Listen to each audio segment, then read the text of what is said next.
you're new here, my name is Amanda and this is my October TBR. So there are a ton of readathons going on in the month of September. I think everyone and their mother has a readathon going on, and I'm not going to commit to any of them.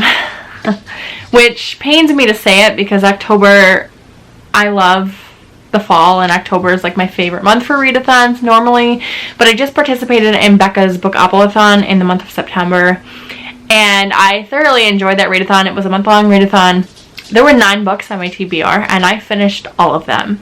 And if you guys have been watching me for any amount of time, you know I get like 4, 5, maybe 6 books a month. So 9 is just a lot, and I stuck to my TBR. I didn't stray from it, even though I did want to a few times.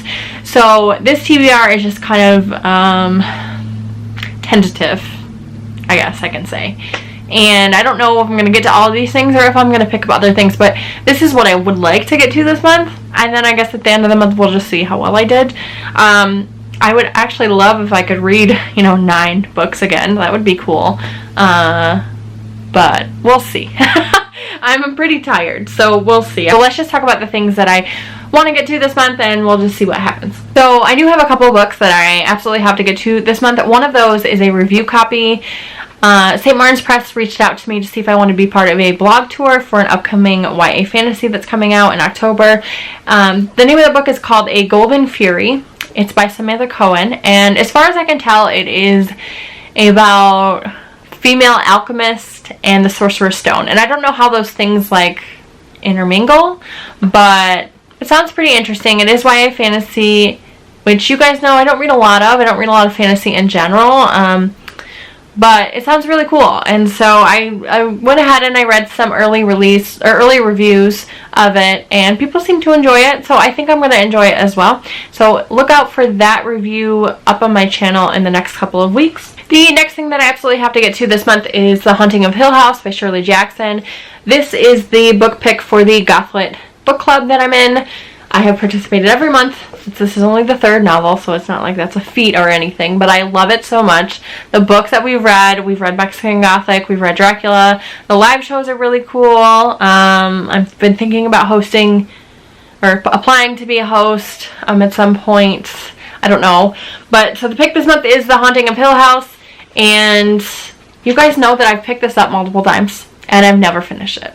So I really am going to focus on getting this one done this month. I enjoyed what I was reading when I was reading it.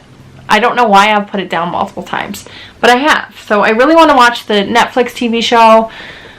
And I know that I don't have to read this to watch that, but in my mind I do. So I'm going to get this read, and then I'm going to watch the Netflix show, and then I'm going to love it and get ready for the 2nd season, which I know does not have anything to do with the 1st season. I'm extremely excited to read this and then to be able to chat about it at the end of the month with everyone. The next book that I am going to read this month is One by One by Ruth Ware. This is the Literally Dead Book Club's pick for the month. Even if this wasn't a pick, I would be reading it. I love Ruth Ware. I've read everything that she's written. She just really knows how to write a suspenseful novel. She really does.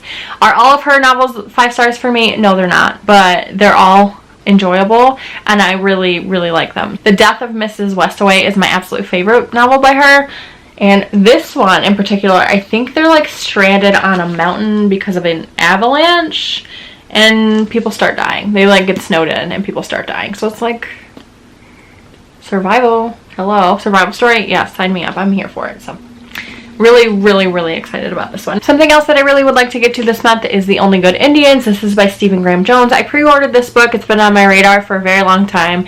This is a horror novel. It follows 4 American Indian men who have grown up and moved away from their hometown and then have come back because of something sinister that's going on, or something from their past is haunting them, or something like that. I don't know.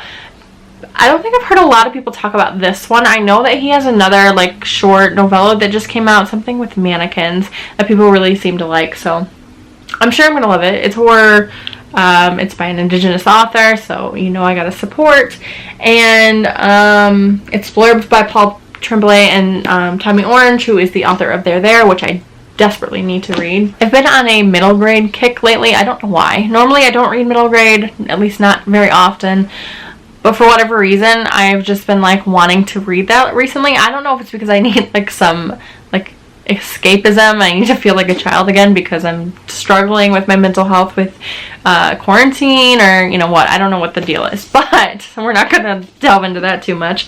So I was scrolling along I was doing some book shopping online, and I came across The Stitchers by Lorian Lawrence, and this is like a modern day Goosebumps type novel. On the back it says they're coming for you, and in the flap it says something strange is happening on Goody Lake. So it looks pretty creepy. It's a middle grade horror, and from what I've read, it's actually pretty spooky for a middle grade book. So I'm really excited to give this one a try. The next book on my list is Cinderella is Dead. This is by Kaylin Bayron.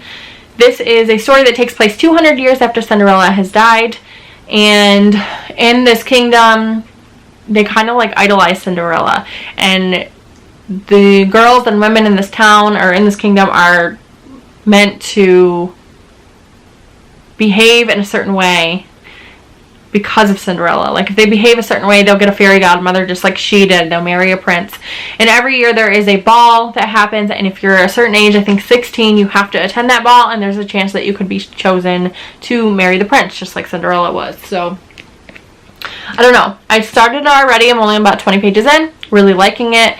That should be no surprise to any of you guys though, because I love a retelling, right? And I love Cinderella as well. The next thing on my list is also another spooky middle grade. This one is called 13. It's by Kate Alice Marshall. It's about a It's about a 13-year-old girl that moves to a new town with her family, and something weird is happening there. Like all the 13-year-olds are just starting to disappear. It's been pegged as like a Stranger Things type vibe, so I love Stranger Things. That's kind of my jam, so I figured, you know what, I'm in the mood for this, so I might as well just give this one a go. Retail therapy, guys. Retail therapy is what happened there. The next thing on my list is Horde by Katrina Leno. I don't know much about this. It came in an owl crate, actually, and it's beautiful. I think it's about this mother and daughter that move back to her childhood home, I think. Yeah, so there's this family, the dad dies, and so they decide to move back to their childhood home on the East Coast. And when they get there, things are not the way they left them. There's like some ghost vibes, some haunted house type vibes going on, I think. And again, haunted house, like I'm here for it. Plus just the cover alone is freaking gorgeous. And I've never read anything by Katrina Leno. I do have Salt to the Sea. What the hell is that? The name of her novel? I have an ebook of hers. They're like two girls that are like witchy. They have powers. Something with the sea. Oh my god, I can't remember what it's called. If I remember, I'll like flash it on the screen when I edit, but yeah, so people seem to love her writing. Kayla from Books and Lala really loves her and was really looking forward to this. Chelsea from Chelsea Darling Reads is another big fan of hers. So, and I trust both of their opinions, so I'm really thinking that I'm going to enjoy that one as well. Another book that I've been eyeing for quite a while on my shelves is Serpent and Dove by Shelby Mahoran. I don't know how to say her name. And I've listened to people pronounce it in videos, and they always like speed through her last name, so I really don't know how to pronounce it, so I need to like look into that. But this one I pre-ordered last year. I fell into the hype and then I never picked it up, which kind of happens all the time. But this is about a witch and a witch hunter, and I think they fall in love, and people like love this novel. It's huge though. It's like 500 pages, so the sequel just came out. People are loving that one as well, so I figured, you know what, let's go ahead and give this one a go because I've had it on my shelf for a while. I need to read it anyway. And then I also just got the audiobook of Little Fires Everywhere by Celeste Ng. This one has been on hold in my library for 6 months.